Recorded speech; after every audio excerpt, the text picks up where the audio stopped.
every now and then I decide to post a story on my Instagram account where I ask everyone to submit a question that they might have so that I can get back to them on that question on a later Q&A video.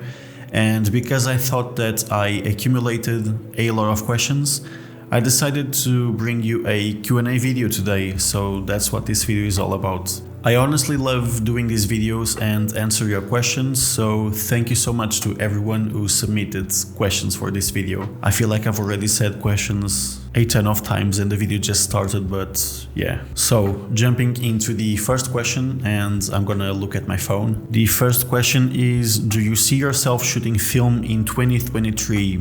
This is definitely a great question and something that I've thought about before. And yes, I'm gonna shoot film in 2023 and in the foreseeable future. But what I'll do is I'll reduce the amount of film that I'm gonna use from now on. I've actually been doing it for a while now, and I'll stick to the film stocks that I know that work for my current digital workflow and for my landscape and portrait work. What I mean with this is I'll stick with my Kodak Portraits, the 160, 400, 800. I'll stick with Kodak Gold in 120 because I really like the way it renders lights and I really like the skin tones, which is very important when you're doing portraits. And this doesn't mean that I'm not gonna dabble with like new film stocks and maybe do a video here and there, but I'll just be a bit more conscious with the amount of film that I use. So we're now gonna jump into the second question, and the second question is, what's your favorite film stock to shoot with and why? I've actually answered this question in my previous Q&A video, and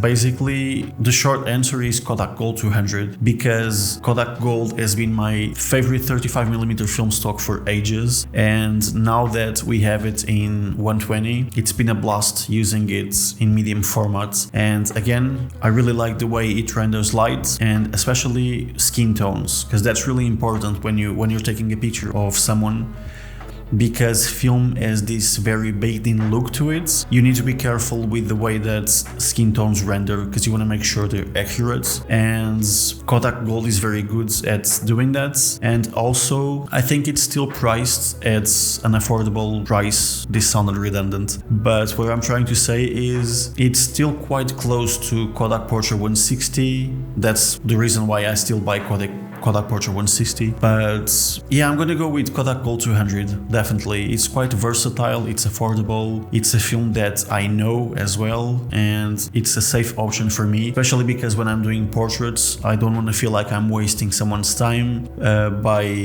overthinking the way that I'm shooting. Am I measuring this correctly? Is the light okay? I think you get what I mean. The third question is, how long have you been shooting for? So basically somewhere in 2010, yeah.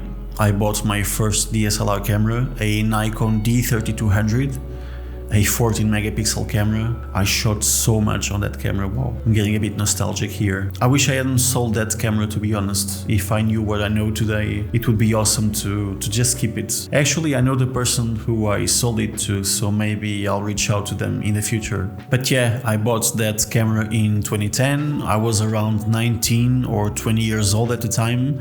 And I basically started shooting all styles of photography because I knew that I liked photography, but because this was a new thing to me, I was doing like architecture photography, street photography, landscapes, streetscapes, portraits, food photography, experimenting with those weird color effects where everything's in black and white, but then you leave a thing in color, which is awful to me nowadays. But yeah, I've been shooting for 12 years roughly. Before I got that first DSLR, I also had a point and shoot, but I'm not going to consider that because I was literally just taking pictures, like snapping photos. But honestly, I wasn't putting too much thought into it, although that was probably one of the catalysts for me to actually get a better camera at the time and going with a DSLR. Next question is, who's your biggest inspiration? Honestly, I love this question and I could talk about it for hours because this could be its own topic by itself for a video, but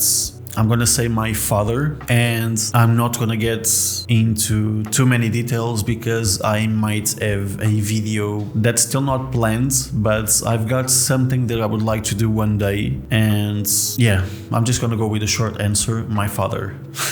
that's it. But for my everyday life, I'd say that my biggest inspiration is my beautiful family, my dogs, my girlfriend, because most of the times they're the reason why I pick up my camera and just snap photos of them, or if I'm not taking photos of them, I'm just happy because I'm around them, and that makes me want to take even more photos. Maybe that sounds corny, but it's the truth. Next question comes from Brandon O'Neill.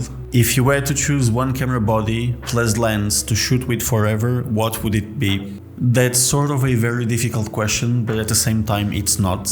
I'm just gonna say that I love shooting with my X-T4, the camera that I'm using to record this video right now, because I love its looks. It looks like a film camera. I love the way it shoots. I love Fuji's colors. I love the baked-in film simulations. Those JPEGs look amazing. I like the fact that it's a hybrid camera, and the video side of this camera is amazing. Pretty much all of the videos that I've done in the last months, they've all been shot with this camera. It feels good in the hands. If I could change something about it, I'd probably go with a full frame sensor, as long as that didn't sacrifice the weight and the size of the camera like it is now, because I love it. And regarding lenses, I would go with a 35mm 1.4. I've got a 35mm f2 right now, but yeah, I would go with the 35 1.4 because I think it's the perfect medium to take portraits of people and landscapes, and at 1.4 I would get enough separation and a really good depth of field. And yeah, I would just go with my Fuji and the 35mm 1.4 because I prefer primes. I don't really like zooms, so yeah, that's it. But honestly, Fujifilm, if you're listening to this, a GFX would be awesome. Just kidding. Next question, this one's also really interesting. Why have you created a YouTube channel, and do you have any advice for someone who's just starting? Just to give you some context, between 2012 and 2016 I had a tech channel back when I was living in England, and that channel actually took off at some point, and when I decided to close it and delete it, I had 18,000 subs. But yeah, I was into tech at the time. There was a huge tech movements in the YouTube community, and I always loved tech and gadgets, so I used to do a lot of reviews. And because I was in England, I had a lot of brands that would send me stuff to review. But when I closed my channel, I closed it due to personal reasons, and because I wasn't enjoying doing it at the time, my mindset changed a lot. And because I'm not a piece of crap, I didn't just change the name of the channel to Nuno Almeida, the current one, and started posting photos on it, because that's not something I would like a YouTuber to do to me. I didn't want to break anyone's trust. But to be successful on YouTube, my channel is still quite small, but I'd say that everyone says this and it's true: be consistent. Whenever I'm sort of consistent, I always see improvements in the channel, whether it regards views or subscribers. And even though I only get a tiny amount of subscribers every week, I'm still seeing a constant growth, and that's what's more important. And what else? You can be a bit clickbaity with titles and thumbnails, but you need to bear in mind that the content of the video needs to somehow match the thumbnail and the title. Otherwise, people will feel fooled and they'll unsubscribe, or they'll dislike the video, or they'll leave a hate comment, and that's not beneficial for everyone. So just do the type of content that you want to do. It's okay to fall into a trend if you do like a video or a couple of videos on it. Sometimes it's beneficial for the channel, but don't just make videos because of trends, because you want to be trendy. Do something that you actually want to do, because that comes across on camera when you're doing something just because it's popular, or when you're doing something because you actually love it. So I'm talking a lot, so I'm just going to try and make a list. Good thumbnails, good titles. If needed, do a couple of thumbnails, like 2 or 3, and when you see that the initial flow of views starts decreasing, maybe change the thumbnail or add something to the title. But remember, I've just said it, make sure that the title and thumbnail go with the content of the video, so you're not fooling anyone. Be consistent. And then there's those little things that I'm still awful at. Try and have some decent sound quality. Even if you don't have the best camera gear, just make sure you're using the proper settings and have some decent lighting as well. And then then just be yourself. Don't try and be fake or anything like that. Don't try to imitate someone you saw online. Just be yourself. It's what I've done since the beginning. It's cringy to look at my first videos. It's still cringy to look at this video and the previous one and the other one. But at the same time, it's good to be a good critic of yourself. It's good to be critical about your work. That's what I mean. But it's also important for you to actually see the areas where you're improving. So this was a really long answer, but I hope it actually answers your question. Yeah. This next question comes from my good friend Jonathan, and his question is, what's a lens you sold and would buy again? This is fun coming from him because he's the guy who already sold a ton of lenses, but then a few months or years later realizes that he really liked those lenses and he buys them, and it's so funny. But I actually gave a bit of thought to your question, and I don't think I regret selling any of my previous owned lenses. What I would say is between 2010 and 2012, I bought a ton of old manual lenses, and at the time I paid something like €5, €10, something like that, and nowadays they're worth a shit ton of money. So from a financial standpoint, I would just like to have them, because maybe I would use them, or maybe I would just flip them and use the money to buy more gear for the cameras that I currently have, or more film. But that's it, I actually don't regret selling any of my previous lenses. This next question comes from my lovely girlfriend Vanessa, and she asks, your favorite work this year versus your favorite work from the last 5 years. I actually gave some thoughts to your question, and I'll approach it in a different way. I'm going to talk about my portrait work, and I'm going to say that that's the area where I've seen a lot more improvement on. I'm happy with the portraits that I took in the last 5 years, definitely, but I've learned to, at the time, I was focusing too much on light, white balance, composition, lines, this and that, and I learned that it's okay to break the rules. At least that's my opinion on it. As long as a photographer who knows what they're looking at notices that you broke the rules in a certain way because you wanted to achieve a certain look. At least, again, that's how I think. And now I'm a lot more comfortable in maybe dividing the composition in a different third of the frame and having a lot of negative space, because negative space also speaks volumes in an image. And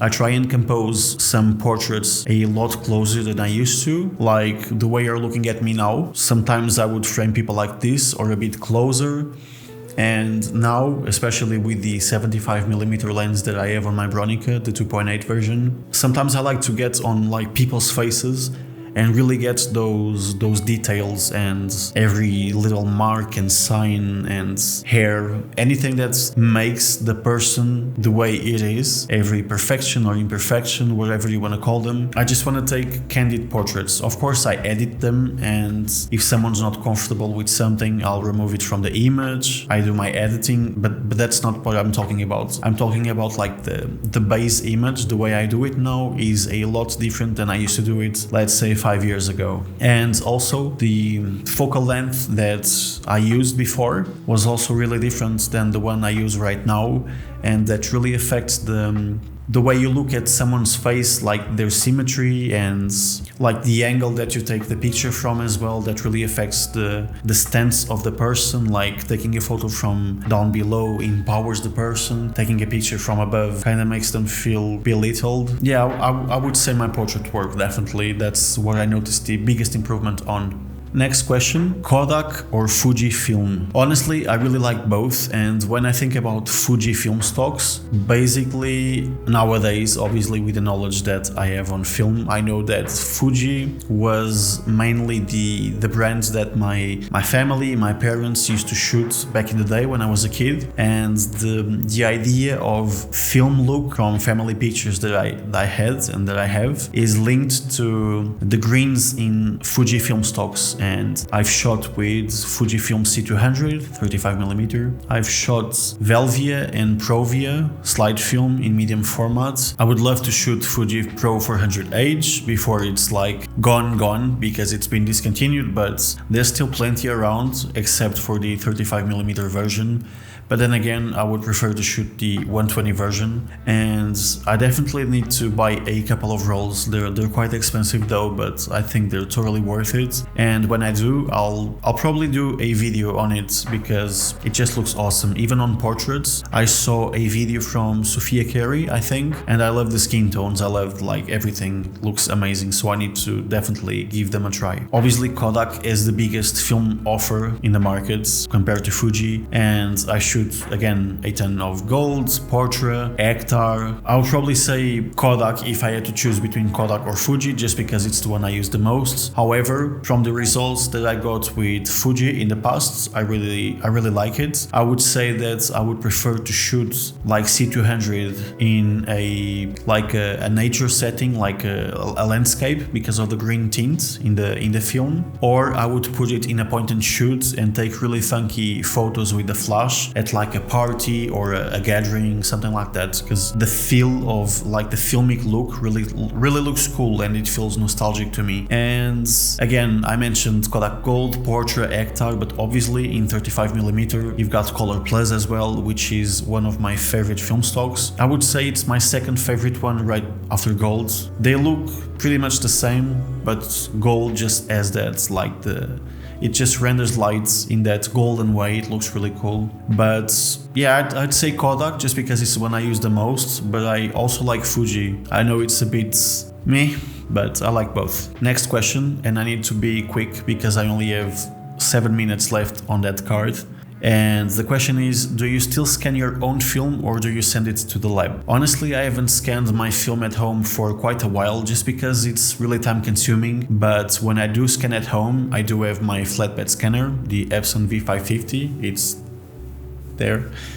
And yeah, I really like the results I get with it. Sometimes I don't like the results that come from the lab, and I get the film back and I put it on the scanner and I scan it myself and it looks as good or better sometimes. So short answer is no, I send it to the lab. But again, maybe I should have mentioned it in the first question, that was, will you still shoot film in 2023? I think it would be relevant to say that I'll start scanning my film at home to reduce costs as well, so I forgot to include that, but that's something I plan on doing as well.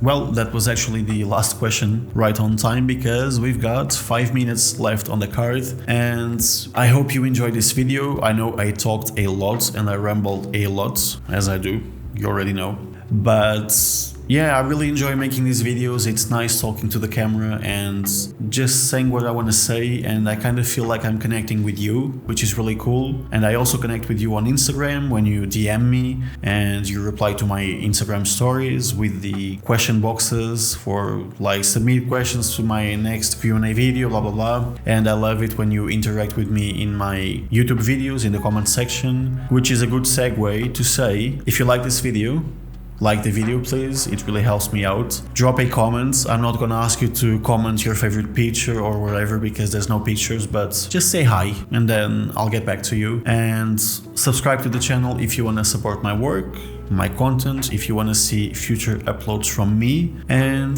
that's it. I'll see you in the next one. Bye bye.